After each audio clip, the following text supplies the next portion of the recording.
Hello friends, अभी हम लोगों ने मीटर ब्रिज देखा था, केल्विन मेथड देखा, बट बहुत सारे बच्चों को मीटर ब्रिज और केल्विन मेथड समझ में नहीं आया, ऐसे मेरे को मैसेज है। तो देखो, मीटर ब्रिज और केल्विन मेथड एक साथ अगर पढ़े तो आपको समझ में आएगा। दोनों भी सेम ही है बट थोड़ा डिफरेंस है। तो देखो क्या होता है मीटर ब्रिज में। अभी ये मीटर ब्रिज है, मीटर ब्रिज, ठीक है। तो मीटर ब्रिज में हम लोग क्या यूज करते हैं, इसको मीटर ब्रिज क्यों बोलते हैं सबको पता है। 1 मीटर लेंथ रहती है वायर, तो इसमें 2 कॉपर स्ट्रिप लिया और 2 कॉपर स्ट्रिप के बीच में ये third copper strip insert, okay. Third copper strip insert between the 2 metal strips.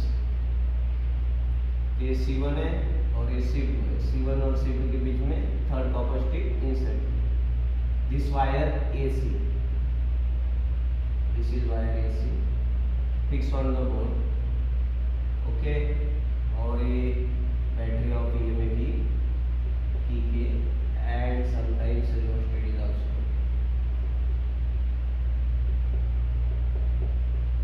Okay. ये हो गया मीटर ब्रिज में। तो लेफ्ट गैप में क्या कनेक्ट करते हैं, अननोन रेजिस्टेंस। इसका दूसरा नाम है टू डिटरमाइन दिस थिंग, इसका दूसरा नाम है to determine unknown resistance, unknown resistance in left gap, बराबर है। और राइट गैप में हम लोग क्या यूज करते हैं, राइट गैप में यूज करते हैं resistance box. Resistance box is connected in the right gap and metre scale fix on the board below the wire. Wire के नीचे मीटर स्केल फिक्स, बराबर है, that is 100 centimetre. This is point D. अब एक side resistance box, यहाँ पे हम लोगों ने गैल्वेनोमीटर अटैच किया और galvanometer is connected to jockey. Jockey is the sliding key which can slide over the wire axis to make their electrical connection. And electrical connection बनाने के लिए उसको slide कर सकते हैं। यहाँ पे वायर ये सीधे। This is the construction. Construction में क्या किया? And ये 2 metal strip ली, उसी C1 and C2 and C3 is fixed between the C1 and C2. Unknown resistance X is connected in the left gap and non-variable resistance R is connected in the right gap. And इसको ये junction B is connected to junction B of X and resistance box connected to jockey. Jockey can slide over the wire is, okay. इसमें सब चीजें मैंने explain कर दी। अभी इसका equation कैसे निकालने का, हम लोगों के पास बैलेंसिंग कंडीशन। बैलेंसिंग कंडीशन क्या होती है, बैलेंसिंग कंडीशन यानी first resistance upon second resistance equal to third resistance upon fourth resistance. तो this Wheatstone meter bridge based on the principle of Wheatstone network. तो व्हीटस्टोन नेटवर्क के principle पे यहाँ पे भी 4 रेजिस्टेंस हम लोग ये करेंगे। कैसे, this is first resistance, second resistance और ये क्या होता है देखो। Before touching the jockey at different point of the wire, the galvanometer initially touched to end A of wire AC, ठीक है। galvanometer show the deflection in this side and C on C and C then this side, okay। अगर ऐसा नहीं होता तो adjust rheostat and rheostat in a variable resistance and resistance from resistance box, then see the deflection। ये day पे ये left side में होगा तो यहाँ पे राइट साइड में होगा। एंड हम लोगों को बैलेंसिंग पॉइंट जो मिलेगा वो बीच में कहीं तो भी मिलेगा, ठीक है। Now touching the jockey at a different point of the wire, बराबर है। तो see the deflection of galvanometer, the galvanometer will show the कौन सा deflection, 0 deflection at this point D, therefore this is called as the null point, okay. कौन सा point बोलेंगे, null point. अभी LX is called as the, ये LX क्या है, balancing में, ओके। और इधर क्या है, ये 100 सेंटीमीटर होने के कारण 100 minus LX, this is another, okay. 100 minus LX यानी ये तो LX up two point D, तो ये D की वैल्यू होगी LX और CD की वैल्यू होगी LR ऑफ 100 माइनस LX। अभी by using balancing condition left gap resistance यानी क्या है X, नल पॉइंट यहाँ पे मिला by touching the jockey at wire, null point is obtain at point D, तो this is called as the balancing point. नहीं, null point को balancing नहीं, नल पॉइंट ही बोलेंगे, बैलेंसिंग पॉइंट हम लोग केल्विन मेथड में बोलते हैं।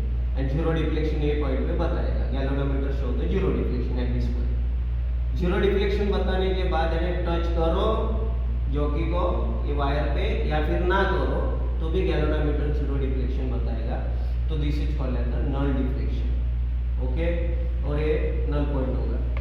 अभी इसमें according to balancing condition left gap resistance क्या है, unknown resistance X which we have to determine, ठीक है, अननोन रेजिस्टेंस X हम लोगों को डिटरमाइन करना है। और राइट गैप रेजिस्टेंस क्या है R, सिग्मा क्या है, रेजिस्टेंस पर यूनिट लेंथ, तो रेजिस्टेंस की वैल्यू क्या होगी sigma into length, left gap की लेंथ क्या है LX। ओके, इसका रेजिस्टेंस क्या होगा सिग्मा LX और इधर रेजिस्टेंस क्या होगा sigma LR, resistance 1 resistance 2 sigma L। तो ये एक रेजिस्टेंस हो गए, एक रेजिस्टेंस हो गए, इसका रेजिस्टेंस क्या है थर्ड रेजिस्टेंस सिग्मा LX और sigma LR। Sigma is called as the resistor per unit length that is always remains constant, this is called as the linear density. तो ये हो गया sigma sigma get cancel, x upon r equal to LX upon LR, x equal to r into LX upon LR। Okay, तो LX upon LR another formula क्या होगा r into LX upon 100 minus. Okay, this is called as the unknown resistance बराबर है of wire which can be determined with the help of meter gauge। अभी देखो kelvin method में क्या होता है, केल्विन मेथड में क्या होता है, केल्विन मेथड में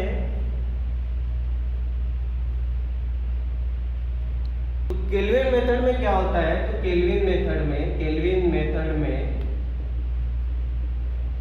यही फिगर है, वहां पे भी स्ट्रिप C1 एंड C2 है, strip another strip. Okay, concept वही है, C1 और C2 के बीच में C3, ठीक है, और ये वायर AC और यहाँ पे इसको कनेक्ट किया EMF की plug PK and sometime rheostat is also connect, इसके नीचे metre scale fix on the wire below the wire, this 100 centimetre metre scale. Left gap में गैल्वेनोमीटर कनेक्ट किया, ओके, राइट गैप में रेजिस्टेंस बॉक्स। तो Kelvin ने क्या बोला, यहाँ पे हम लोग गैल्वेनोमीटर लगाते हैं, हम लोगों को केल्विन मेथड यानी to determine the galvanometer resistance, ये रेजिस्टेंस बॉक्स है RB, galvanometer resistance, galvanometer resistance determine करना है इसमें। ओके, तो यहाँ पे अनदर गैल्वेनोमीटर भी यूज कर सकते हैं, बट केल्विन ने बोला कि there is no need of another galvanometer in this case. Why? क्योंकि एक ही गैल्वेनोमीटर से हम लोग उसका बैलेंसिंग पॉइंट फाइंड आउट कर सकते हैं। बट इस मेथड से थोड़ा डिफरेंट होगा, यहाँ पे नल डिफ्लेक्शन मेथड यूज किया। नल डिफ्लेक्शन का मतलब है जीरो पे पॉइंटर आने को, यानी गैल्वेनोमीटर है, गैल्वेनोमीटर का पॉइंटर टाइप का आएगा जीरो पे।